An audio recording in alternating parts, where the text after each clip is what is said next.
투란도트, 유명한 푸치니의 오페라 투란도트의 아주 아리아죠. 유명한 공주는 잠 못 이루고라는 곡입니다. 우리 파바로티 아주 세계에서 가장 노래를 잘하셨던 우리 테너 가수, 고인이 되셨지만 부르셨습니다.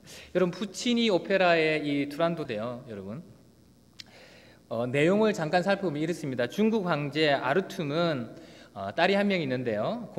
그 공주의 이름이 바로 투란도트입니다. 근데 이 투란도트, 이제 황제의 자리를 승계할 이 투란도트, 자기 공주의 신랑감을 구하는 이제 방을 전 세계에 냅니다. 그런데 조건이 하나가 있는데, 그건 뭐냐면 투란도트가 3개의 수수께끼를 내었는데, 그 수수께끼를 다 맞추는 사람에게 공주를 시집 보내겠다는 겁니다. 그런데 그 중에 한 문제라도 틀리면 목을 내어 놓아야 한다는 겁니다. 근데 여러분, 얼마나 섬뜩합니까? 아무리 뭐 장가가는 것이 중요하지만 목숨 걸 만큼은 인가요? 그렇습니다. 그런데 이 중요한 것은 뭐냐면, 이 공주 투란도트의 얼굴을 한번 보면 남자들이 그냥 거기에 매력에 빠져서 자기 목숨을 내고 도전을 한답니다. 그래서 수많은 왕자들과 귀족들의 아들이 이미 죽었습니다. 그런데 어느 날 여기에 칼라프라는 왕자가 또 공주의 그 미모에 빠져서 도전을 하게 됩니다. 여러분, 그 수수께끼를 같이 한번 풀어볼까요? 제가 한번 내볼게요, 여러분. 여러분도 수수께끼를 맞추시면 공주와 결혼하실 수 있습니다. 첫 번째 수수께끼, 그럼 맞춰보십시오. 어둠을 비추고 다음 날은 없어지는 것. 오페라 가수가 좀 길게 노래합니다. 근데 짧게 요약하면 첫 번째 수수께끼는 어둠을 비추고 다음 날은 없어지는 것은 무엇입니까, 여러분? 희망입니다. 그 다음에 두 번째 수수께끼, 태어날 때는 불꽃같이 타지만 죽을 때는 차가워지는 것. 태어날 때는 불꽃같이 타지만 죽을 때는 차가워지는 것. 우리의 피입니다. blood. 그리고 세 번째는 이 투란도트 공주가 낸 수수께끼는 그대 가슴에 불을 붙이는 얼음은, 그대의 가슴을 불같이 타오르게 하는 그 불을 붙이는데 그러나 그 얼음은, 바로 그 마지막 세 번째의 정답은 바로 투란도트 자신이었습니다. 이 여자는 참 차가운, 그 투란도트 얼굴을 한번 보면 남자들이 자기의 목을 내어놓을 만큼 그리고 도전을 하는데, 사실 이 공주는 너무나 차가운 여인이었습니다. 근데 이 칼라프는 여러분 대단한 남자여서 이 3개의 수수께끼를 다 풉니다. 그러니까 왕 아르툼이 딸에게 이제 이 남자를 이제 결혼해야 된다, 시집을 가야 된다니까, 공주는 아버지에게 이렇게 말합니다. 내가 이름도 알지 못하는 남자에게 나는 시집을 절대 갈 수 없습니다. 그래서 황제는 말하기를 약속은 신성한 것이다, 지켜야 된다. 근데 이 또 딸 고집도 대단한 것 같아요. 투란도트, 저는 절대 못 갑니다. 이름도 알지 못하는 남자에게는 절대로. 이 사건 속에서 이제 칼라프가 또 이 왕자 칼라프가 제안을 합니다. 그러면 이 밤이 지나고 동이 트기 전까지 당신이 내 이름을 알아내면 내가 죽을 것이고 당신은 자유로울 것이나, 그러나 당신이 동이 트기 전까지 내 이름을 알아내지 못하면 당신은 나에게 시집을 와야 할 것이요, 이렇게 합니다. 그래서 이 동이 트기 전까지는, 왕자의 이름을 알아내기 전까지는 그 성에 있는 그 어느 누구도 잠자지 못할 것을 명령합니다. 잠이 드는 사람은 목을 베는 처형에 당하게 되는 그 칭령이 내려지기 시작하면서 공주는 이제 밤새 그 왕자의 이름을 알아내기는 그 작업을 시작하게 됩니다. 그래서 대신들을 시켜서 그 칼라프에게 다가와서 모든 부귀영화를 유혹합니다. 이름을 알려주면 이렇게 해주겠다. 칼라프는 거기에 굴하지 않고 모든 유혹을 뿌리칩니다. 그러자 공주는 마지막으로 이 왕자의 여종이었던 류라는 여자를, 하녀를 붙들고 와서 심하게 고문합니다. 어서 빨리 너희 주인의 왕자의 이름을 나에게 아뢰거라. 그래서 그 여인은 정말 신실했어요. 그래서 저는 절대, 우리 주인이 왕자의 이름을 알지만 당신에겐 절대 알려줄 수 없습니다. 죽을 만큼 고문을 했는데도 그 하녀가 대답하지 않자 그 공주가 그 하녀에게 묻습니다. 너는 왜 이렇게 대답하지 않느냐? 너의 목숨을 내어놓을 만큼 고문을 했는데. 그가 말하기를 내가 그 왕자를 너무 사랑하기 때문이라고, 진정한 사랑 때문에 자기는 자기의 몸을 희생한다, 목숨을 희생한다, 이 말을 남기고 옆에 종에게 있던 칼을 가지고 자살을 하게 됩니다. 이 내용이 이제, 그러면서 마지막은 여러분 좀 더 나중에 찾아보시면, 그러나 해피엔딩으로 끝나게 되는데요. 여러분, 이 아리아, 공주는 잠 못 이루고, 그러니까 이 저녁에 이 칼라프가 이걸 부릅니다. 여러분, 네순도르마, 네순도르마. 우리 지휘자님 안 계시죠? 발음이 안 좋으니까. 네순도르마, 네순도르마. 이 내용 무슨 말이냐면, 아무도 잠자지 말라, 아무도 잠자지 말라. 두뿌르모 이렇게 나갑니다. 당신은 마찬가지입니다, 공주님. 이렇게 말합니다. 그러면서 나중에 제일 마지막에 우리 파바르지 아저씨가 그게 아마 옥타브 라 정도 되나요? 라 시 정도, 엄청난 높이거든요. 뭐라고 그럽니까? 빈체로, 빈체로, 이렇게 빈체로, 빈체로 외치면서 쉽게 말하면 내가 승리할 것이다. 분명히 내가 이름을 말해주지 않게 내가 승리할 것이다. 이렇게 끝나요. 그 밤에 이 왕자의 이름을 밝혀지기 전까지 잤던 사람은 다 죽었다는 것입니다. 그러니까 여러분 생각해 보시면 그 전체 그 도성의 그 밤에 모든 사람이 잠 못 이루고 뜬 눈으로 밤을 새웠다는 겁니다. 근데 여러분, 오늘 본문을 잠시 보니까 밤잠을 이루지 못하는 또 한 사람을 이 에스더서 6장에서 소개하고 있는데, 그는 바로 페르시아 대제국의 네 번째 왕이었던 아하수에로 왕이었습니다. 그가 잠 못 이룬 이 밤을 통해서 일어나는 몇 건의 사건을 통해서 우리에게 주시는 그 하나님의 말씀을 메시지를 오늘 나누어 보고자 합니다. 그러기 위해서는 우리가 오늘 본문이 속해 있는 에스더서를 먼저 한번 간략하게 살펴보는 것이 필요할 것 같습니다.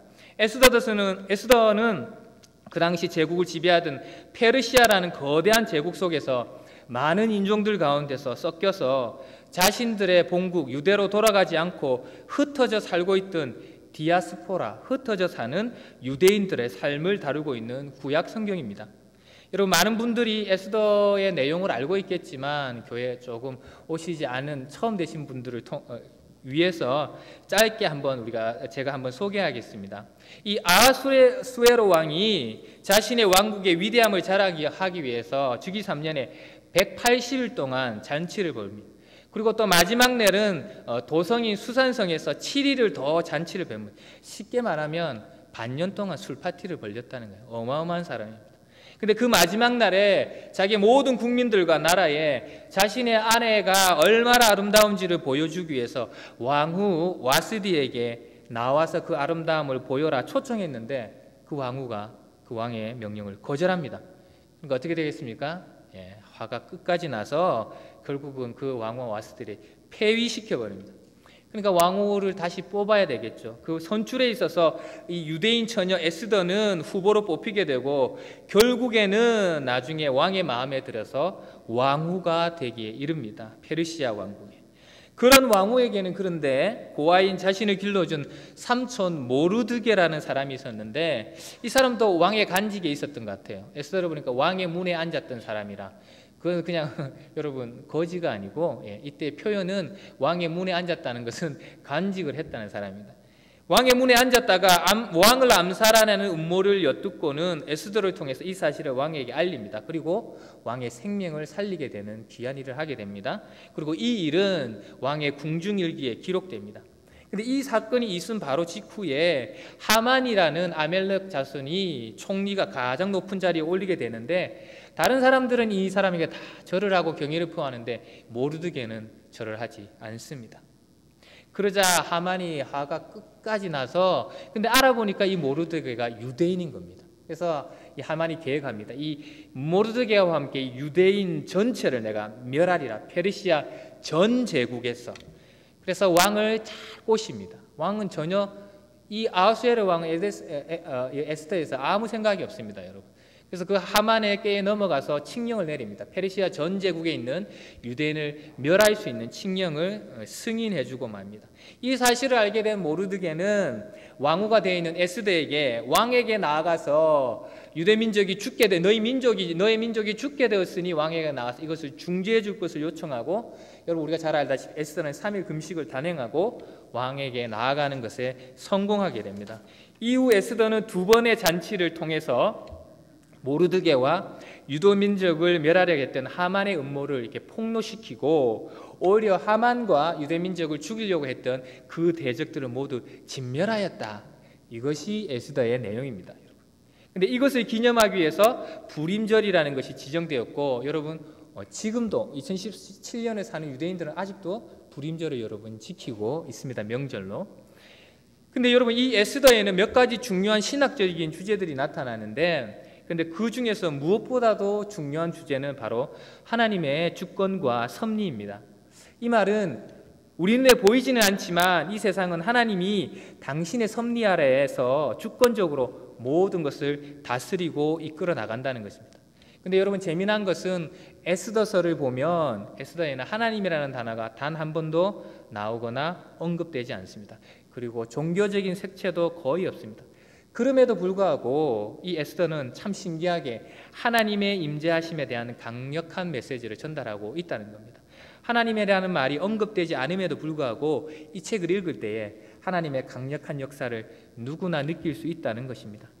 여러분 이때 당시 유대인들은 이민자로 이 페르시아 전국에 흩어져 살고 있었습니다. 근데 이 페르시아 왕국은 정말 예측이 불가능하고 불안하고 불안전한 세상 속이었습니다. 여러분 보셨지만 왕후라 할지라도 한 번의 거절로 하루아침에 폐위가 되는 그런 불안전한 세상이었다는 겁니다. 이런 세상 속에서 힘없고 작은 유대민족의 시민으로서 이민자로서 이 페르시아 거대 제국에 살아가는 유대인들의 마음속에는 또 포로 생활을 했던 이 유대인들의 마음속에는 한 가지의 질문이 떠올랐습니다. 우리는 아직도 하나님의 언약의 백성인가? 하나님은 아직도 우리를 기억하시는가? 라는 질문입니다. 여기에 저자 에스더의 저자는 그렇다라고 그렇습니다 그렇게 직접적으로 말하지 않고 저희가 사도행전에서 살펴봤던 것처럼 이 에스더를 통해서 이야기를 통해서 그 대답을 우리에게 제시하고 있다는 것입니다. 에스더를 읽어보면 금식했다든지 약간의 종교적인 힌트 말고는 하나님이 직접 개입하셨다는 그런 하나님 사건을 찾아볼 수가 없습니다. 왜냐하면 하나님이라는 단어 자체가 나오지 않기 때문에. 그래서 에스더가 성경의 구약 정경에 들어오는데 참으로 많은 어려움이 있었습니다. 그래서 일반 책인지 성경의 책인지 애매하게 만드는 부분이 있었다는 겁니다. 그런데 성경 주석학자들은 이것을 에스더 저자의 의도적인 고의적인 불학정이라고 표현합니다. 일부러 의도적으로 그렇게 애매하게 만들었다는 겁니다. 그것을 통하여서 말하고자 하는 것이 있었다는 것입니다. 불확실한 시대를 살아가는 그들을 그러나 보이지 않는 하나님의 손길이 도우시고 있었다는 것을 더 역설적으로 강조하기 위해서 그랬다는 것입니다. 여러분 우리도 이와 같은 경험을 하면서 오늘날 이 시대를 살아가고 있습니다. 요즘 얼마나 여러분 세상이 빨리 변합니까? 불안합니까? 내일 무슨 일이 생길지 알 수가 없습니다. 하나님의 돌보심은 확신하지만 그것이 어떻게 이루어질 것인가에 대한 불확정 속에서 우리도 살아가고 있습니다.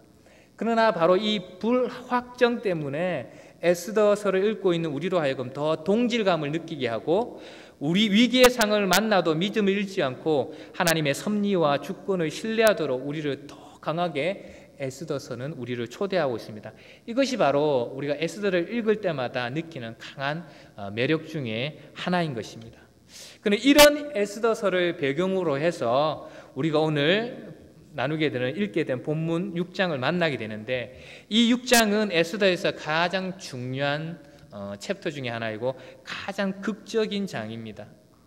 여기 6장에서 오늘 지극히 평범하고 사소한 듯한 한 사건 무엇입니까? 왕이 잠이 오지 아니함으로.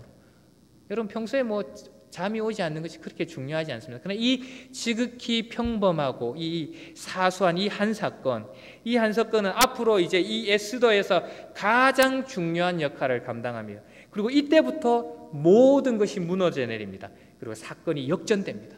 이 전까지 5장까지는 유다 민족이 멸살되고 에스더가 죽고 모르드게가 죽는 그 사건을 향해 치닫지만 그러나 이 6장 왕이 잠이 오지 아니함으로 이 한 사건으로 해서 이제는 6장으로부터 시작해서 이제는 완전히 사건이 역전되는 시간이 벌어집니다. 이것을 통하여 저자는 이 사건 뒤에 역사하시는 보이지 않는 손길을 강력히 말씀하고자 하는 것입니다.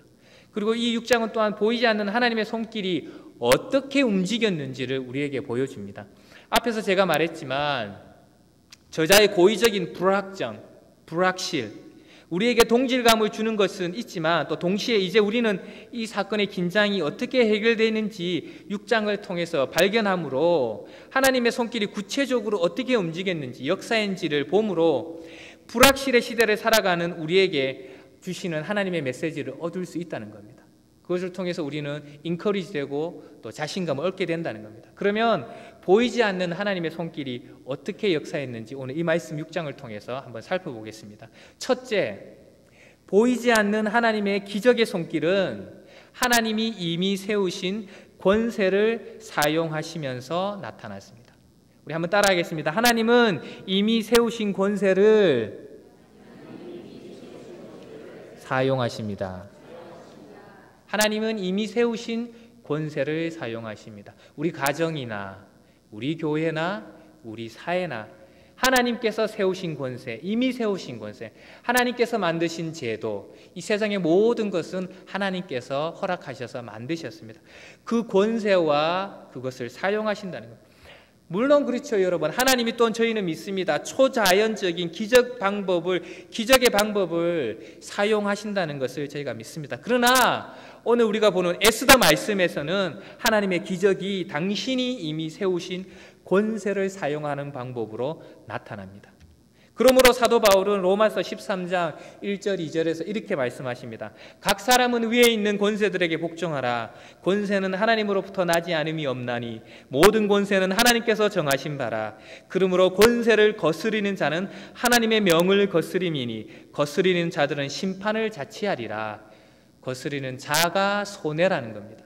그리고 디모데전서 2장 1절 3절에서 다시 말하기를 그러므로 내가 첫째로 너희를 권하노니 모든 사람을 위하여 간구와 기도와 도고와 감사를 하되 그 중에서 임금들과 높은 지위에 있는 모든 사람들을 위하여 하라. 이는 우리가 모든 경건과 단정한 중에 고요하고 평안한 생활을 하려 함이라. 이것이 우리 구주 하나님 앞에 선하고 받으실 만한 것이니 라고 우리에게 성경은 말씀하십니다.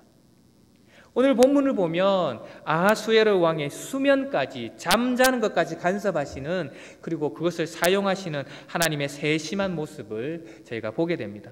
본문은 말하기를 그날 밤에 왕이 잠이 오지 아니하므로. 여러분, 이 밤은 어떤 밤입니까?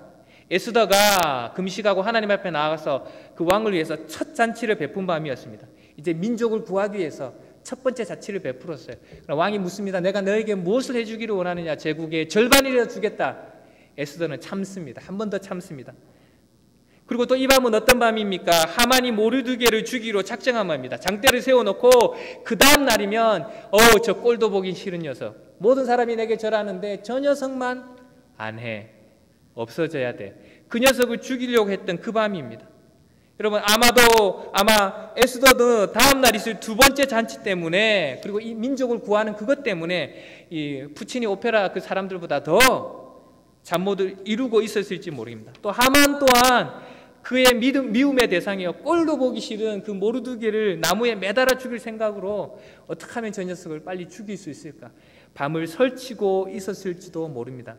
그런데 이 두 사람이 잠을 설치고 잠을 못 이루고 있었다면 우리가 충분히 이해가지만 엉뚱하게 우연히 그리고 하필이면 그날 밤 정작 잠을 이루지 못한 사람은 왕 아하수에로였다는 것입니다.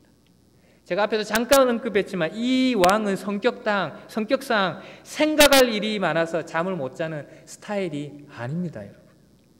폭스라는 신학자는 에스더에 나온 아하수에로 왕의 성격을 연구하면서 정의해 보니까, 그러면서 정의 내기를 이 아하수에로 왕은 아예 자신의 생각 자체가 없는 사람이라고까지 말해요. 쉽게 말하면 노브레인. 아하수에로 왕은 노브레인. 여러분, 그것을 에스더서를 보면 알고 있습니다. 여러분, 이 사람은 자기가 결정 안 합니다. 무슨 결정을 하겠으면 생각을 안 해요. 신하에게 내가 어떻게 하면 되겠느냐. 스스로 생각하고 결정하기를 꺼리는 사람입니다. 모든 것을 신하들에게 하나하나 다 묻습니다. 생각이 없는 사람인데요, 뭐 고민하기 있다고 여러분 잠을 못 잤겠습니까? 거기에 플러스 그날은 어떤 밤이었습니까, 여러분? 에스더가 그 왕을 위해서 잔치를 보내고 술을 잔뜩 먹었단 말이에요. 술이 잔뜩 친했는데 여러분, 생각이 없는 사람의 플러스에서 술에 잔뜩 취했는데 잠 못 이룰 밤이 무엇이 있겠습니까? 정상적이지 않은 거죠. 그날 밤 하필이면 잠을 이루지 못했다는 것은 하나님의 특별한 간섭하심이라고 밖에는 설명할 길이 없다는 것입니다. 이와 같은 하나님의 간섭하심은 여러분, 우리가 성경 다른 곳에도 여러 군데서 몇 군데서 찾아볼 수 있습니다. 여러분, 바로 왕이 꿈을 꾸고 번민함으로 두 번의 똑같은 꿈을 꾸고 번민함으로 고민할 때 여러분 누가 나타납니까? 요셉이 짠 하나님의 간섭으로 등장하지 않습니까? 그리고 총리가 되어서 이스라엘 민족을 그 하나님 가난과 또 그리고 재난에서 구원하지 않습니까? 그리고 누부갓네살이 또 왕이 꿈을 꾼 다음에 번민하고 있을 때 누가 나옵니까, 여러분? 다니엘이 짠 등장하지 않습니까? 그리고 총리가 되어서 또 하나님의 그 놀라운 뜻을 이루지 않습니까? 여러분, 아하수에로 왕이 잠을 이루지 못함으로 모르드게가 등장하게 되는 것은, 이 모르드게 사건을 보게 되는 것은 보이지는 않지만 같은 하나님의 간섭하심을 말하고 있다는 것입니다. 그리고 또 한 가지는 왕이 또 잠을 이루지 못하면서 역대일기, 특히 최근의 일기를 가져오기 위해서 읽게 한 이유가 뭡니까? 궁중의 일기는 많겠죠. 여러 왕들의 일기가. 근데 자기 일기를 가져오라는 거예요. 아마도 자신의 치적을 스스로 한 번 더 확인하고 자기 사랑, 자기 애욕의 그 욕구를 채우고 싶었는 거예요. 거기에 기인해서 이 일을 벌입니다. 그러나 여러분, 하나님은 이러한 왕의 이기적인 마음의 상태도 사용해서 잊혀져 있던 모르드게의 일을 드러내십니다. 여러분, 우리는 이 일에서 우리가 우리의 삶터에서 특별히 우리 위에 있는 사람들의 인품이 좋지 않다 하여서 그것을 비판하며 그에게 순종하지 않는 것을 조심할 필요가 있음을 우리가 보게 됩니다. 여러분, 이 아하수에르 왕은 그렇게 훌륭하고 좋은 왕이 아닙니다. 여러분, 그리스하고 싸움해서 패하고 그 뒤로는 20년 동안 이 연애만, 술잔치만 벌이다가 나중에 암살돼서 죽습니다. 존경하고 싶고 섬기고 싶고 순종하고 싶고 그런 왕이 아니었습니다. 그러나 하나님은 그런 그의 성품을 사용하십니다. 그러므로 우리가 하나님께서 내 위에 두신 권세의 성품을 핑계로 그리스도인으로서의 우리의 의무를 게을리하는 것을 하나님은 기쁘시게 생각지 않으십니다. 여러분, 마태복음 2장을 보면 여러분 잘 아시겠지만 아주 다른 각도로 보면 재미난 것을 우리가 보게 됩니다. 2장을 보면 예수님이 탄생하실 때에 동방박사들이 예루살렘에 이르러 새로 탄생하신 유대인의 왕을 찾자 그 당시의 왕에 대해 헤롯이 크레이지가 됩니다. 아니, 내가 지금 왕인데 누가 또 왕으로 나서. 그래서 예수님을 죽이려고 온갖 방법을 다 씁니다. 그러자 천사가 요셉에게 꿈으로 나타나서 애굽으로 피시나 내려가라고 지시합니다. 여러분, 이 얼마나 고되고 힘든 일입니까? 지금 애기 낳아가지고 부인도 시원찮은데 또 그 이민 가야 되고, 그때 당시 여러분 비행기라도 있어서 그래도 여러분 그 이코노미석이라 끊어서 가기나 하면 되죠. 이땐 다 걸어서 가야 되고 얼마나 힘든 삶입니까? 그리고 헤롯이 마침 죽었습니다. 근데 돌아오는데 들려오는 소문은 또 여전히 그의 아들 중에서 제일 못된 아켈라오가 유대인의 왕이 되어서 유대로 못 돌아간다는 겁니다. 그렇게 해서 결국 돌아가신 나사렛이라는 깡촌에 들어가서 합니다. 나사렛은 그곳, 지금 말은 그때 당시 깡촌이었어요. 깡촌이요. 몇 집이 살지 않는. 얼마나 삶이 힘듭니까, 여러분? 우리가 토론토에 살아도 우리 한국 분들 계속해서 얘기하죠. 한국에 비하면 여기는 시골이야, 여기는 시골이야. 여기가 시골이면 나사렛은 그냥 섬이었습니다. 그때 얼마나 슬프고 힘든 일입니까? 근데 여러분, 성경은 이 두 사건을 두고 하는 말이 이 모든 것이 예수님에 대한 하나님의 말씀을 이루려 함이었다고 말합니다. 15절에 말씀하시기를 헤롯이 죽기까지 너는 거기에 있으라. 이는 주께서 선지자를 통하여 말씀하신 바 애굽으로부터 내 아들을 불렀다 함을 이루려 하심이라. 23절에 말씀하시기를 나사렛이라는 동네에 가서 사니 이는 선지자로 하신 말씀에 나사렛 사람이라 칭하리라 하심을 이루려 하심이라. 여러분, 일터에서 아니면 이분도 우리가 교회에서 나를 조금 힘들게 하는 사람들이 있습니까, 여러분? 그럼 여러분 이렇게 생각하시면 됩니다. 오늘 말씀에 따라 이 사람은 나에게 하나님의 말씀이 이루어지려고 저렇게 일을 열심히 하는구나. 여러분, 일터에서 여러분을 괴롭히는 사람이 있습니까? 그러면 저분은 내 삶에 하나님의 뜻을 이루시려고 저렇게나 열심히 일하시는구나. 고마우신 분이구나. 여러분, 이렇게 생각하라는 겁니다. 아멘.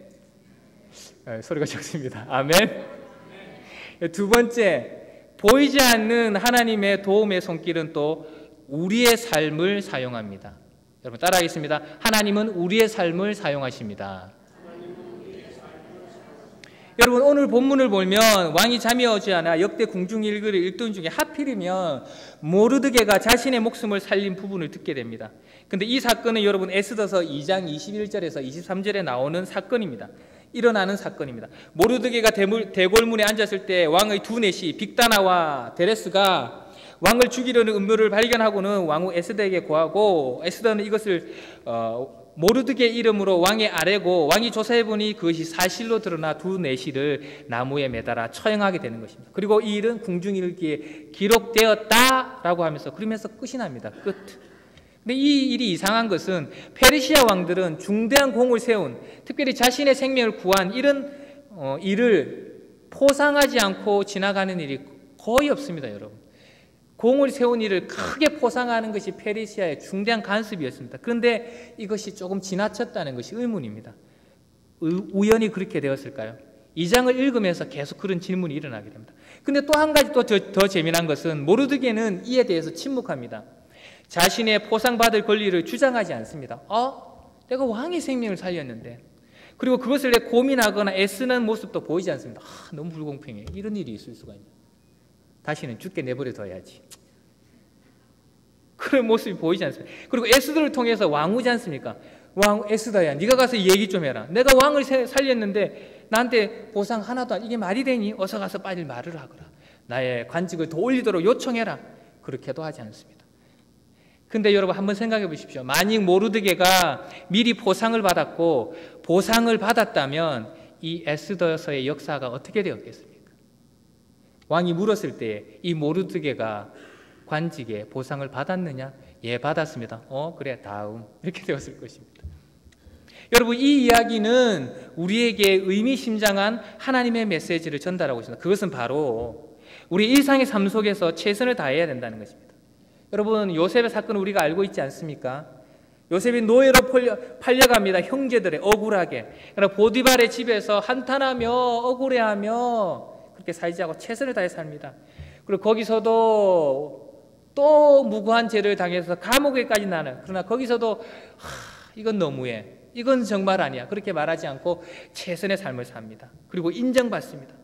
여러분, 우리도 주어진 상황을 탓하기 전에 그 속에서 하나님과 사람들에게 인정을 받고 칭찬을 받는 그리스도인이 되는 것이 중요합니다. 아멘.